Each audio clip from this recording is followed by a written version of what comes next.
हनुमान् श्रीपदो वायुपुत्रो रुद्रो नघोजरः अमृत्यवीरवीरश्च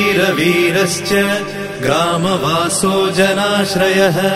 धनदो निर्गुणः शूरो वीरो निधिपतिर्मुनिः पिङ्गाक्षो वरदो वाग्मी सीता शोकविनाशकः शिवः शर्वः व्यक्तो व्यक्तो धराधरः पिङ्गकेशः पिङ्गरोमा श्रुतिगम्यः सनातनः अनादिर्भगवान् देवो विश्वहेतुर्जनाश्रयः आरोग्यकर्ता विश्वेशो विश्वनाथो हरीश्वरः भर्गो रामो रामभक्तः कल्याणप्रकृतिस्थिरः विश्वम्भरो विश्वमूर्तिर्